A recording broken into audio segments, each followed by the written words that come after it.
The views and opinions of this broadcast do not reflect the views and opinions of Armed Media, New Productions, and its affiliates. Enjoy the show.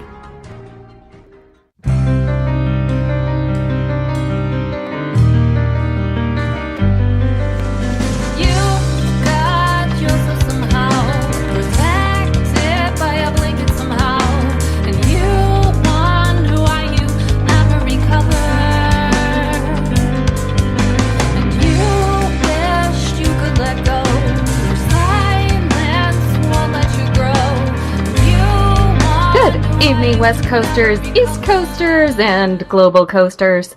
This is Thea, and you're listening to armedglobalradio.com and the Thea Show. And my Facebook listeners, I did this without warning them, are getting a sneak peek of me live tonight. We're going to see how this goes and hope that technology is on Thea's side.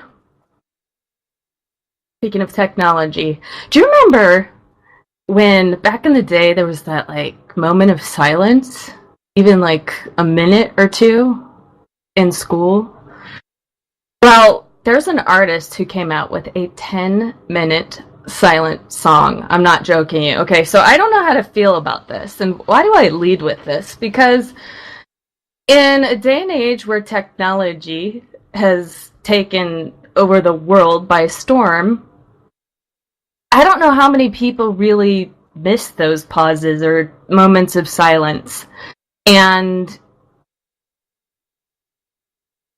I am just shocked that this song by Samir Mizrahi is his name, if you want to look him up. At Samir, I think, is his Twitter handle, has risen to the top above even the overplayed billions of views Despacito by Justin Bieber. Or I don't think that he originally wrote it, but he did a cover. So this is shocking to me because this guy, I don't know whether to hate it or to love it. He comes up with a song by the title of a very good song. That's 5 A's, in case you were wondering how many A's that is in vocal speak. And it's climbing the charts. How weird is that? It's 10 minutes of silence. I mean, can you imagine if I was on air and then all of a sudden you were just listening to me for 10 minutes and I wasn't saying anything? I think if I stopped for 10 seconds, some of you might just say, oh, the channel's dead, I'm moving on to the next thing. 10 minutes! I mean, it's kind of genius in this day and age, but I don't know what I think about it. I'm should I even mention this on air? Because I don't know. I'm on the fence. What do you guys think? We have a number you can call in. It's after the hour, 5 minutes after the hour. That is 1-800-508-5431. And I invite my Facebook fans to do the same. As long as you keep it G, which I know some of you might have difficulty with. But, and I'm going to try and field any comments on Facebook Live as well that might come through. Same thing there. Just try to keep it PG. It's a kid-friendly show. I mean, I'm a kid and I'm friendly at heart anyway. So, in other cool, weird, quirky news, which is what I'm feeling in the mood to lead with tonight, there is this website. If you like vinyl, and I kind of am a little retro sometimes too, so sorry about that if that's an issue for you. But actually it's kind of interesting because it's not so retro, apparently, according to some people. Vinyl's still pretty in. Sony did really well with their first quarter record or vinyl and CD sales. Of course, they don't just have an American market, so maybe in the States it might be a little bit less appreciated, but there is this project. It's a community project called Great 78 that is trying to preserve, research, and discover the 78 RPM records. And there are over 30 1,000 records available to you on their site if you are a DJ listening or you just appreciate vinyl. I grew up in a household that was constantly playing vinyl in the background. And I would... Okay, so this is funny. So I had a dance background and I had a music background. And it's kind of fitting that I have my own show because I kind of created my own little shows back then. I don't know what I was thinking, my poor neighbors. But I would get my little ballet outfit on and my tutu, and I'd go do, like, I'd invite my neighbors and be like, yeah, watch me perform in my living room. Like, stupid, right? Like, who does that? Me. I apparently did that. Yeah, and so that was my little place that I would work out my little dance routines, and it was kind of a small place to do so, and I guess that habit never died, because even when I go dance sometimes now, or work out now, I'll find little, small spaces, and dancers have to do that well. I'm just gonna say hi, and pause for a second here to some of my Facebook fans that have joined my live feed. Hey Tony, hey Francis, hey Dale. We are live on armedradioglobal.com as well as Facebook, so this is a test on Facebook for the evening. But anyway, so if you like vinyl records, which I strongly recommend, they have a great analog quality sound that you can't get on digital CD, MP3 downloads. And not to get too much off track, but when it came to making my decision to record my EP, I actually had to go through two different producers, and there were a lot of reasons for that, but when I came to my decision about what I was going to do for my second round of things, yes, I had to record them not just once, but twice. Fun. But I made the decision to go with analog sound because what I discovered personally as a classically trained pianist from the age of 4, we won't do the math on that, especially because it's too late at night. Don't want to hurt your brain. But, and I just decided to do that because I had run this experiment where I had tried to use keyboards, I had tried to use upright pianos, and I had tried to use baby grands in different living situations. And I was trying to go like all entrepreneurial and, what's the best keys that I can get in a small space and can be portable. And I went for a time with just a keyboard, and it was the Yamaha S90, which is a great keyboard, by the way. And it had this sampled Bösendorfer sound. If you don't know what a Bösendorfer is, it's okay. It's a very high-end piano. But it had the most amazing piano sound. Yes, I bought a keyboard just for one sound, and it was a sampler and everything. I know it's kind of sad, but it is what it is. And it had great weighted action on the keys and all of that. But, so when I would play this for more intense classical pieces that I would keep up with, then I would end up just being like a race car driver in a Pinto. It just didn't work. And I discovered, long story short in this process, that it was because there's something about an acoustic instrument, being a upright piano or a baby grand, that has the live string sound that you just don't get, no matter how well it's sampled in a keyboard, in a digital piece of gear. So that was my choice, and as far as vinyl goes, that's part of why I think the true audiophiles, like my dad, like myself, like many people in the industry, like vinyl still, and it has a place to stay. Speaking of places to stay, though, unfortunately we lost a music legend this week, Glenn Campbell. Died at 81, so we can rest assured that this was not an instance where he was suicided, which has been a question with some other late great artists recently. But no, he had Alzheimer's for 6 years, or the latter years of his life, and for those of you that don't know how far back he goes back even to the not music, I was going to say movie industry.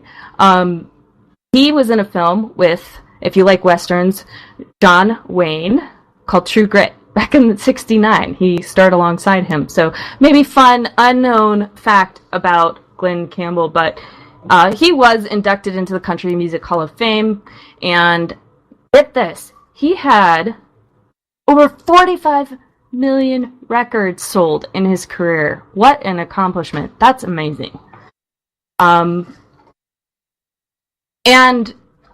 I say that kind of joking about suiciding because in follow-up with talking about Chester Bennington last week, I have to correct myself because I had made a mistake in stating something about Chris Cornell that actually applied to Chester Bennington, but they kind of seem like soul brothers. I didn't know them personally, but based on some of their, obviously they're both musicians and both lead singers and amazing voices and amazing careers, and also sharing in tragedies in their lives in terms of wanting to collaborate and fight against the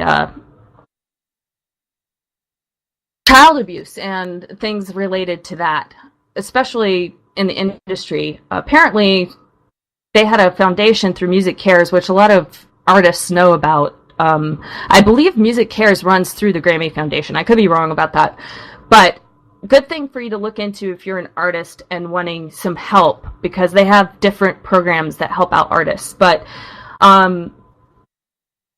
there is speculation that both of them, both Chris Cornell and both Chester Bennington, were suicided. And I think it remains to be seen what comes out over time, because there was some information coming out from the local police department that said things just didn't add up and they were going to look into it further. But of course, you're not going to hear this in mainstream media. You will. Because I like to question these things and not just leave them, unearthed. There was an article that came out about Corey Taylor speaking out about those who would defame either one of the artists and be quick to jump to the conclusion that, in fact, they did, in fact, kill themselves or commit suicide. It's kind of a horrible way to say it there. Good job. But, both of their wives supposedly came out on Twitter right after their individual incidences and said they did not, in fact, commit suicide. Another thing that you're not going to hear propagated in mainstream media. But I wanted to circle back to this issue because where there's tragedy, there's also, I believe, hope. And I wanted to leave some resources for anyone who might be struggling with abuse issues, addiction issues, or anything related. There is a National Suicide Prevention Lifeline, and that number is 1-800-273-8255. And you can also, if you're an artist, look into URock Foundation and the National Runaway Safe Line for some other resources. So,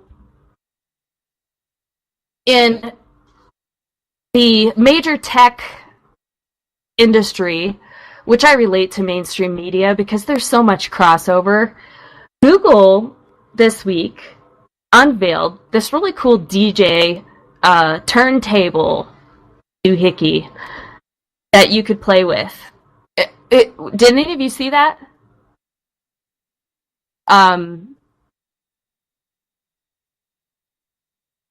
It allowed you to, use two records and swap them out and change the key and scratch the record.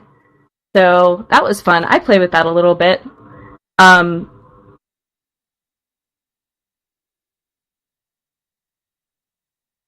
speaking of DJs, Calvin Harris tops the highest paid DJ list for the 5th consecutive year. So if you want to get started as a DJ, it's too late for the Google play, but you can take some DJ classes. If you're in LA, there's some different places that allow you to do that, to just sit in on a class, I mean, it makes a pretty good living, I must say. I mean, even on the lower end, number 10 was Zed, coming in at $19 million a year. Of course, these figures are before their expenses, but, I mean, hey, 7 figures isn't bad. Or 6? No, 7. Yeah. I told you, math, it's not happening later at night. And it's probably not any surprise to you, some of the other names that topped the top 10 list: DJ Tiesto, Skrillex, Aoki, Diplo, Guetta. I was surprised how far down the top 10 list Guetta was, because he's worked with just, it seems like every EDM song I hear, David Guetta is attached to. But, and Martin Garrix as well. So, and I didn't mention it, but, yeah. Calvin Harris isn't doing so bad for himself at a $48.5 million salary a year. So together, these top 10 artists pulled in over $300 million. So for those people who think that being a musician means you're going to be starving and poor, I don't think that's necessarily the case. Maybe you should ask a DJ. Speaking of which, my initials are DJ. So I have fun with that, because they're my actual initials. One of my Facebook fans is asking, what about DJ Tanner? He did not come up on the top 10 list. Or she, sorry. But yeah, that would be great to look into and find out. Something maybe I can look into for the next Thea Show.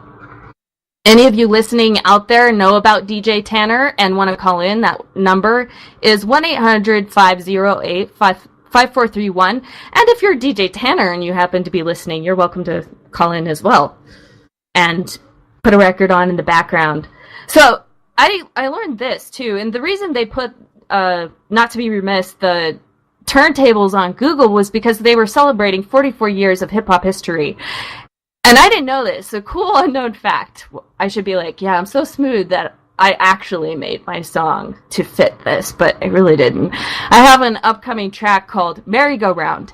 And it turns out that the break invented by the hip-hop industry or artists is also referred to as the merry-go-round. Did you know that? So now I have a challenge, or I feel like I have a challenge to include some hip-hop beats with my song, which currently does not have a hip-hop feel, but it also has not been produced yet. I have 3 or 4 other tracks slated for release that have yet to be produced, but scratch tracks are done. Maybe I'll just leave it a scratch track, and then I can just, like, throw some actual scratches in the background or something. But, no, there's lots of cool stuff coming up, though, with those releases that I look forward to sharing with you all. And it's so hard for me not to talk about the things that I am planning, but that's all right. Miley Cyrus has a new album coming out. You know, she's kind of like the female Justin Bieber, some say. So you either like her or you don't. It'll be interesting to see. Is she going to turn like a new leaf that Kesha has recently? Or it seems like she's kind of going through this revolution in her life. That album's out the 29th of September. And it's Miley Cyrus's 6th album. I don't know about you, but it feels like she's maybe had like a dozen or more. Maybe it's just because she's in the news all the time.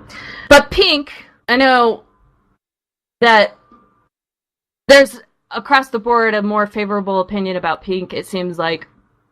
Just because she's also an amazing performer from what I've heard. I haven't seen her in concert. But she has an album coming out, her 7th, called Beautiful Trauma. Now, you know I'm going to be commenting about this because I'm like, same vein. My EP is called Beautiful Warrior. And the title track that will come out on my LP is also called Beautiful Warrior. So I'm like, great minds. But, no, Pink's amazing. That album's due out on the 13th. And she's done a collaboration with Snow Patrol on that album. I don't know who's listening that's, they're an indie artist group, has heard that song Chasing Cars. That's one of the first ones that comes to my mind. But it'll be interesting to see how that changes the flavor of her music. And it's been 5 years for her since her last album. She's been making babies, 2, to be exact. Her last child came out in December. Oh, that's like terrible for me to say it that way. But I don't know, I like being weird sometimes. So there's some cool music that's coming out, but I have to say that I don't know about you guys, and feel free to comment if you're on my Facebook Live. Where do you find new artists these days? Do you go to Spotify and just let them create playlists for you? That's kind of what I tend to do. I have mixed feelings about digital streaming services, as I feel like most artists do. For good reason, because they don't pay artists well. Maybe somebody will force them into it at some point. Hey, Michelle. Hey, Jesse. Hey, Ray. Hey, Joe. But the thing is that I just feel like they have such a great algorithm that helps you to find really obscure artists that you might not hear about otherwise. And just really good music, because some of us still appreciate that. And I think going back to what I was talking about earlier in the show about vinyl, that's why, vinyl sales are doing well with Sony and other companies too, because even though we're in this digital technology craze, the fact of the matter is that thank God people still appreciate quality, right? And that was a decision in part also that I made with recording my first 3 tracks, was to go analog, because there is a layer of sound. If you think of a sound as at least 3-dimensional, like invisibly, like this globe around you, then it's like somehow when it goes digital, the sound somehow gets stripped in those inner spaces with digital. And you're not hearing that full round spectrum of sound. I'm sure I'm not explaining it exactly how it is, and I know some of my engineering buddies in the studio that master songs would be able to explain it better, because I just haven't studied that in detail. But sound is like, it would be fascinating to have the time to study it, and maybe I will one day. So Taylor Swift, we talked about her last week. Is Taylor Swift not in the news? Come on, let's just get real. But Taylor Swift had a claim against a radio DJ that he groped her behind the scenes, and it was, I guess, a fan shot or something like that. And the photographer apparently happened to see what happened. So he was called upon to testify in court. And I mentioned it last week.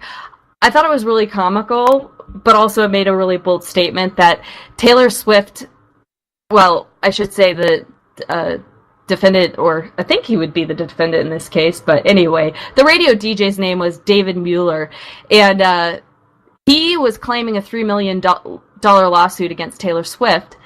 But get this, Taylor Swift countersued for $1. Which I thought was just great. Like, go Taylor. Every time she's in the news, I have to say, like, I have so much respect for her. Because she battled out Spotify a bit ago about artists' rights and what they were paying in terms of royalties. And, she's really been an advocate for artists, from what I can tell, a good role model, I think, for artists in the industry, by and large, and a good role model for women, right? I mentioned on air last week that I did a show on, sexual assault and discrimination against women in the industry. And, I think lines are blurred so often, and so many times you hear of failed cases that do not get thrown out, which was the case, thankfully, with this lawsuit. And in other words, Taylor Swift won the lawsuit. She won $1. I wonder how she'll be spending that. But so she wasn't only bold to come out and defend her rights, and this is a sexual assault case. And I really, if there's anything I don't like about it, it's the fact that they don't just call it what it is. It's sexual assault. But leave it to Taylor, because she will describe it in detail. And she says, Mueller made a, quote, definite grab, a very long grab. He grabbed my ass underneath my skirt. So, good for her. Good for her for calling it out and just, going there and then some. Because that's how it needs to be treated. It needs to have zero tolerance. I mean, would a guy... I don't know, maybe I shouldn't ask these questions, because I'm sure I'll get some heckler that's like, yeah, he wouldn't mind. I wouldn't mind if somebody grabbed my butt. But come on, guys, it's sexual assault. That's the thing. It's like, would you go up and ask somebody in advance? Would you say, hey, do you mind if I grab your butt? No. See, they don't do it for a reason. Because it's an assault. But speaking of Spotify and Taylor Swift, or more about Spotify than Taylor Swift, get this, if you're a songwriter, and there's a couple of qualifications for this. So hear me out on this first.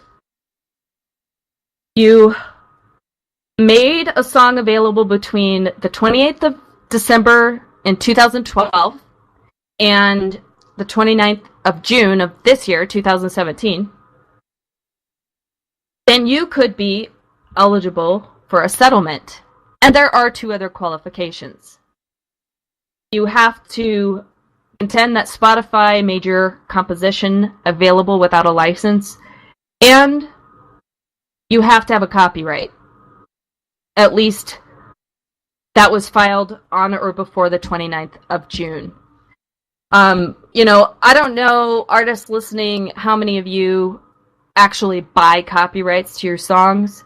I think there's different, how do I say it, schools of thought, because technically by law, and anyone's free to correct me on this that's a lawyer, has better legal counsel, but from what I've researched and what I know, that technically when you write something as an artist, pen and paper, or you record it, then it's copyrighted by law already.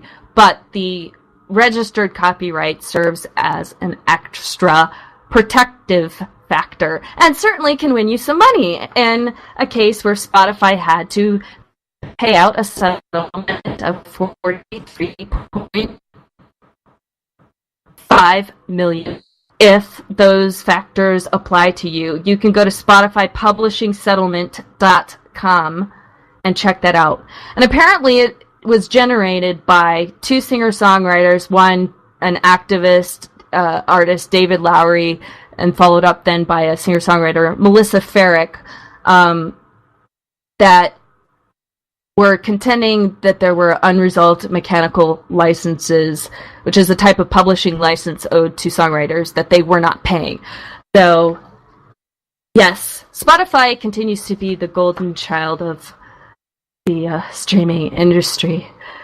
Not.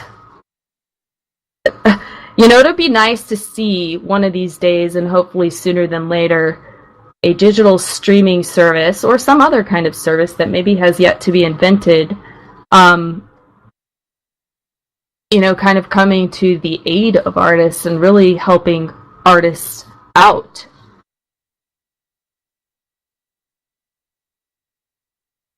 But that's not going to be Tidal from the looks of it, because Tidal seems to be conflating their numbers, and they don't really have a community base.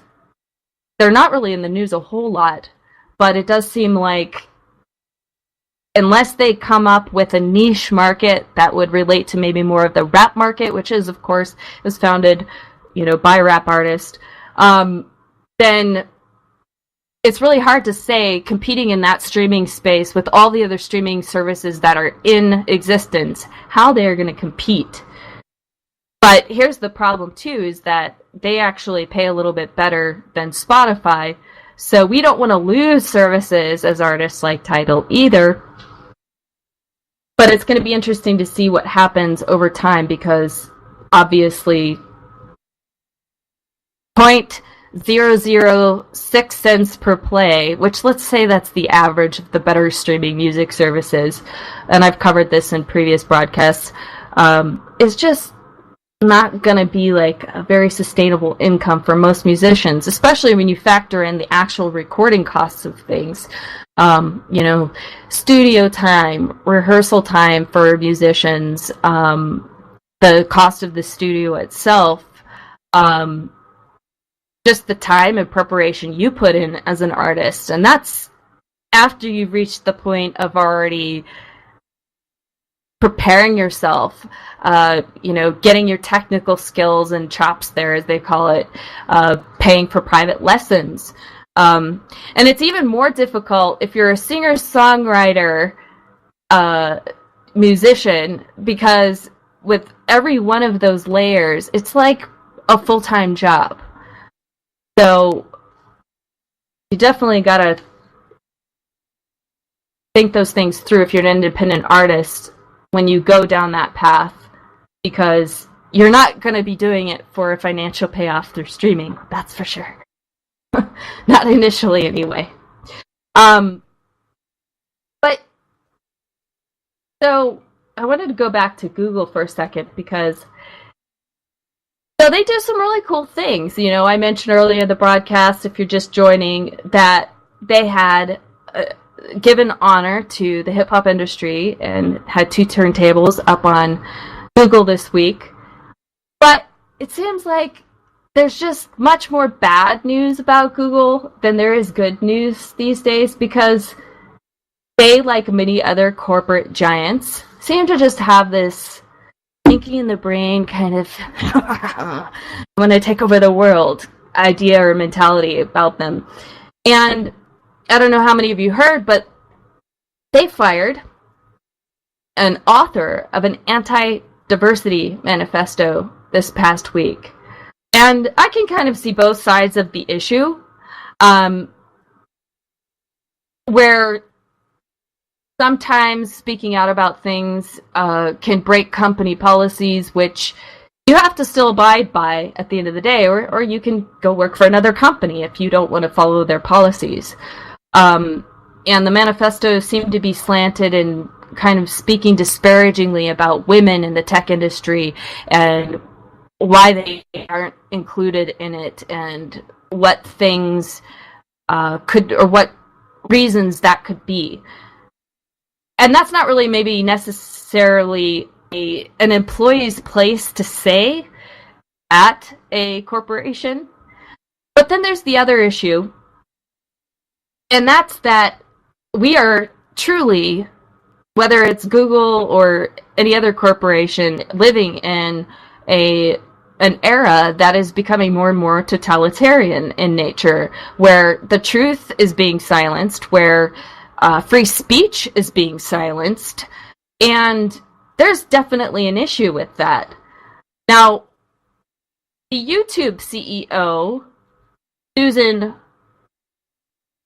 I'm not even going to attempt to pronounce her last name because I do not want to butcher it in honor of her speaking out as a female. But,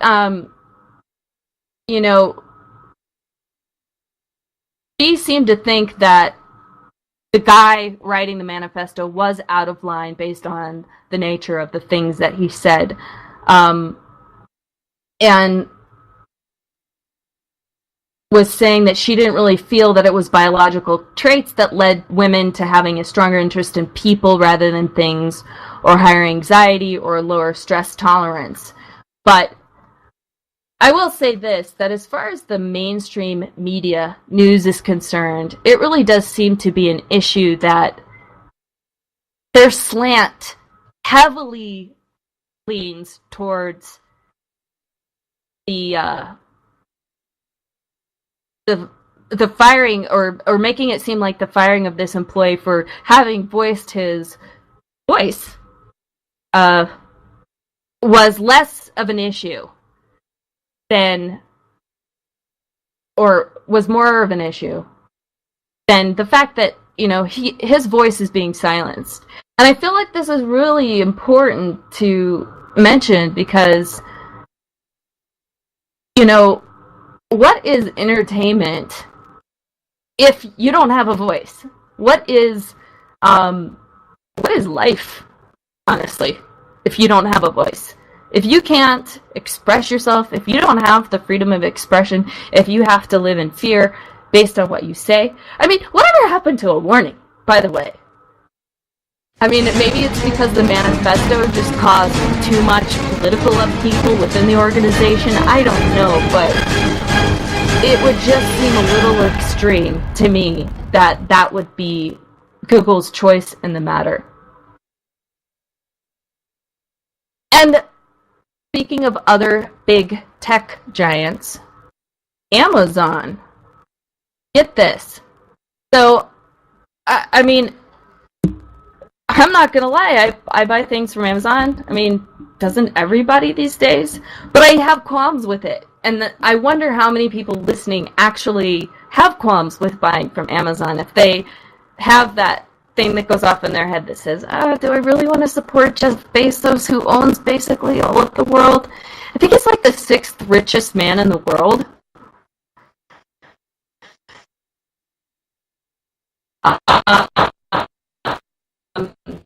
You don't fact check me on that. Anyone? He's now, not only does he own Whole Foods, I don't know how many of you guys know that listening. He acquired Whole Foods. He has so many businesses. But now he's trying to move into the Ticketmaster space.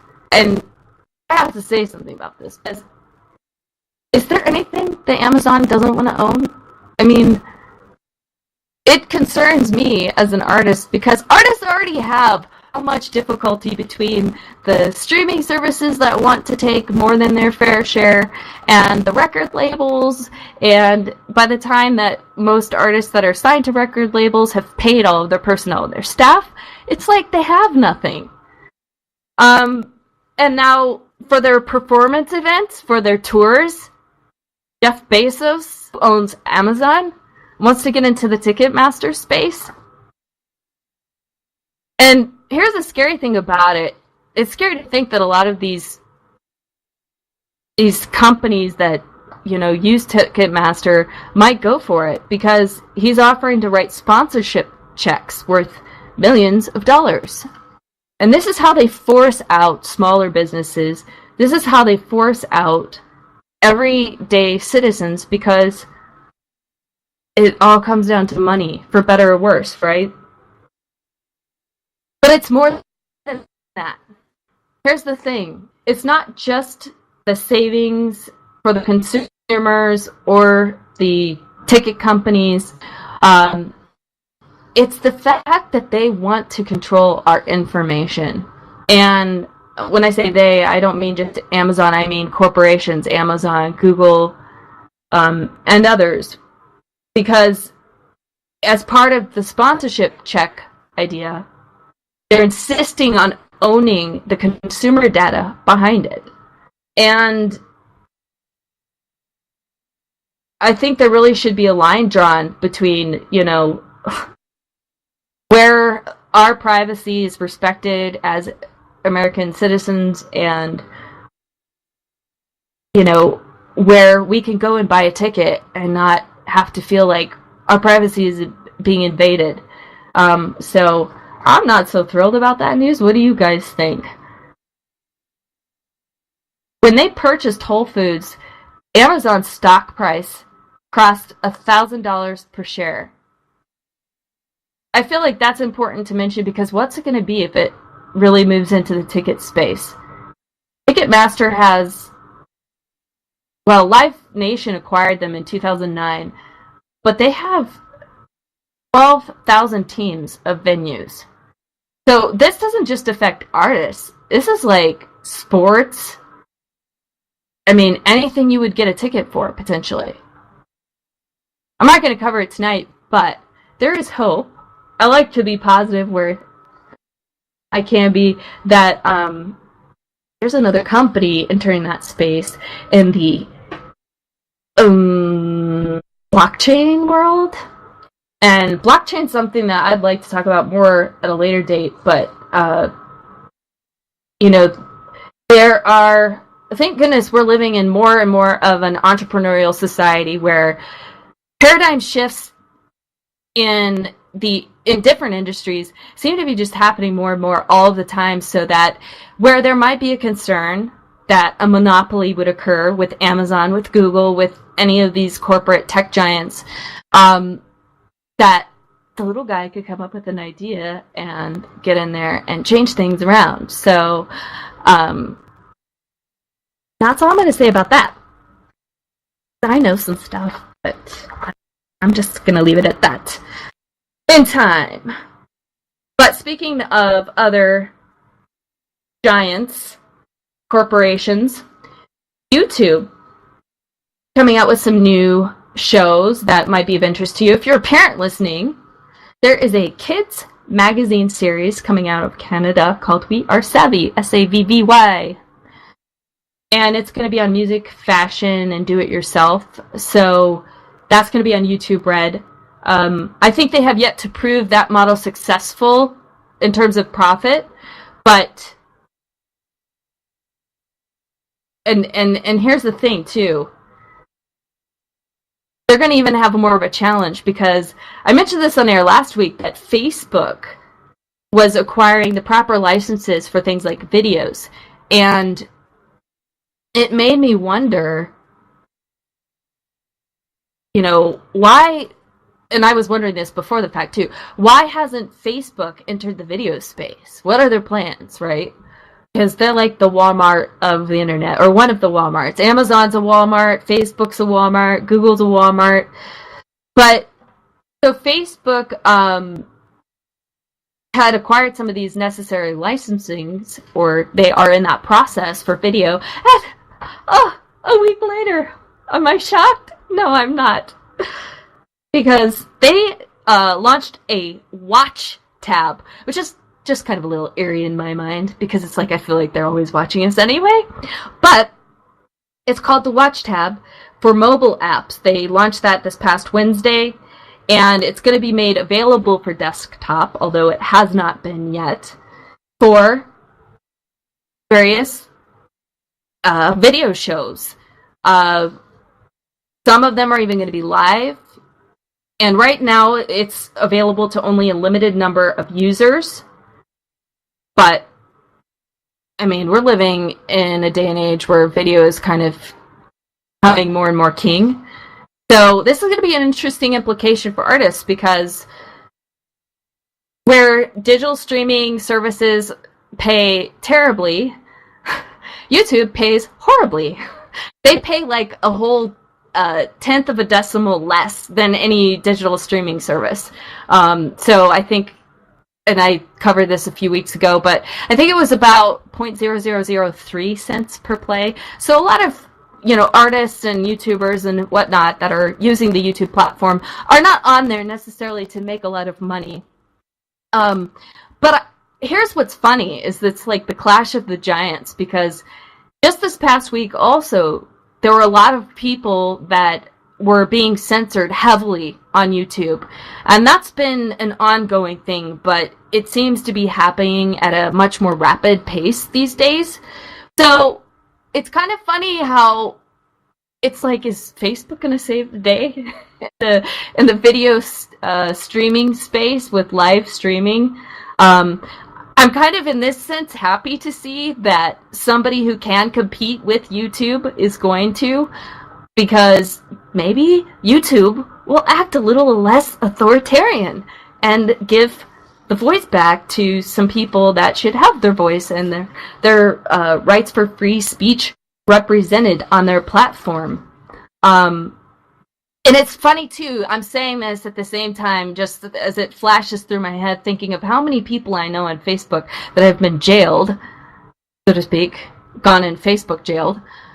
Thank God, not like real jail, but for, things that they've said and, put on their personal social media pages. So they're not going to give any money up front for content providers on this new and emerging video Facebook platform. But what will happen is it will be personalized based on what you like, based on what's trending, and based on what your friends watch. So this is going to really tell me some interesting things about my friends. If I start seeing some really seedy things come up on my watch tab, let's hope not.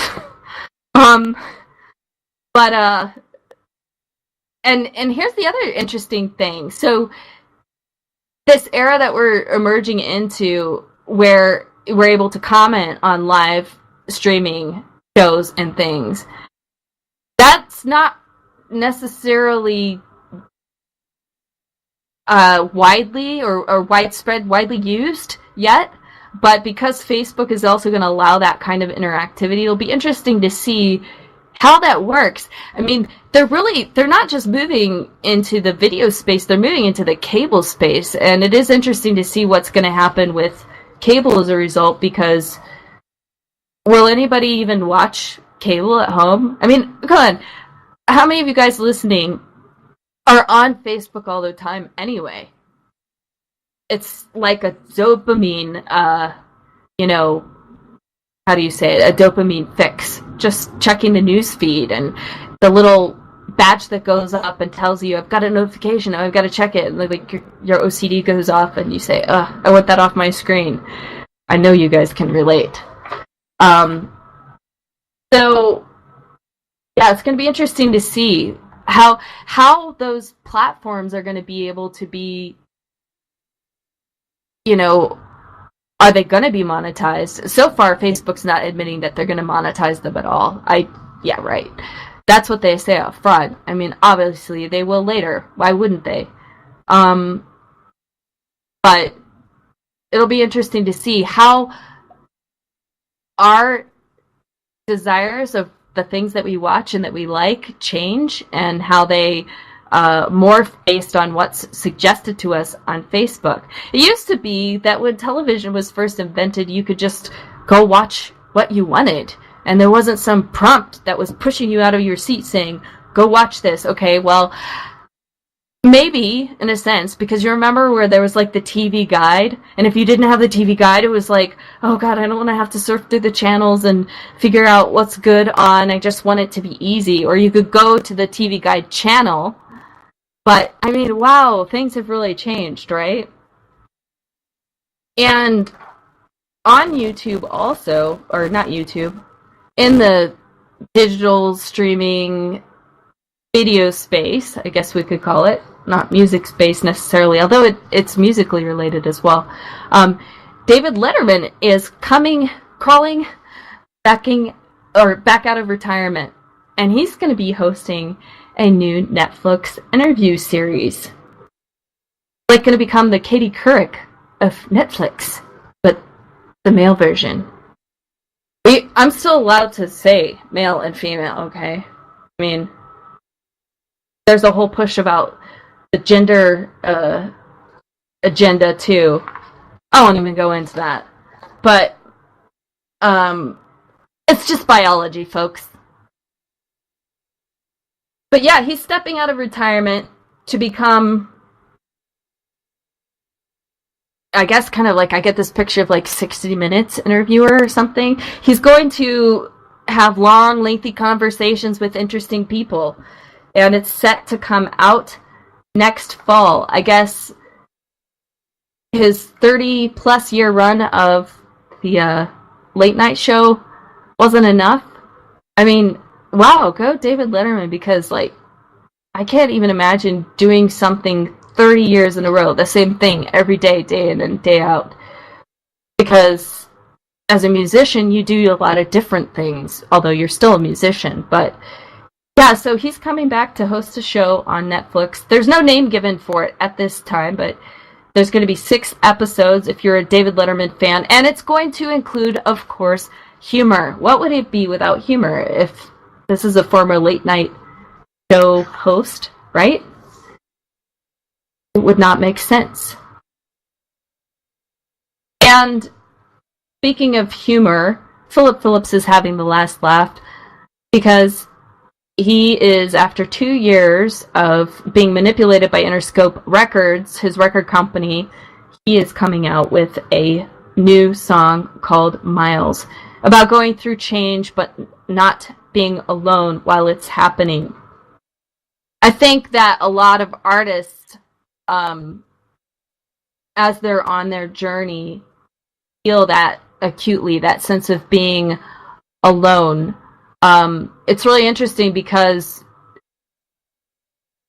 one of the reasons I created my production Rockstar for a Day was because I was shocked when I got to Los Angeles, and over time, getting to know people, developing my base of friends, I realized that there really wasn't a community for artists. I know that sounds completely counterintuitive, especially if you're listening, from another country somewhere and not within the United States. But I think it's even shocking to somebody listening within the United States, because my hometown is Arizona, and that's just a state away from California. I mean, you could drive by car, depending on what part, and be there in like 6-8 hours or less. And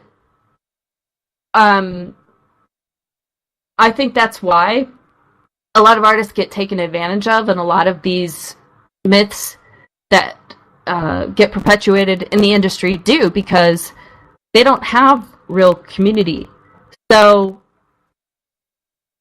if you're looking for community in Los Angeles, definitely you can reach me on social media at the handle Dorothea Geist, DOROTHEAGEIST, on Twitter, on Instagram, and you can reach me on Facebook. My official page is the / This Is Thea Official.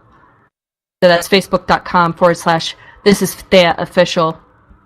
And I should be having my website launched soon, which would be theaofficial.com. So you can bookmark that as well. But I think that you definitely want to in order to form the right kinds of relationships and friendships early on, definitely having some kind of community you can plug into is really important. That helps prevent you from being taken advantage of by, a record label or just in general in the industry. It's already hard enough, like I was mentioning earlier. It's time to go. With, digital streaming services or whatever. So anyway, that's it for tonight. We will be back next Tuesday night, 10 p.m. Eastern. And thank you, armedglobalradio.com, and for all of you joining on Facebook Live tonight. See you next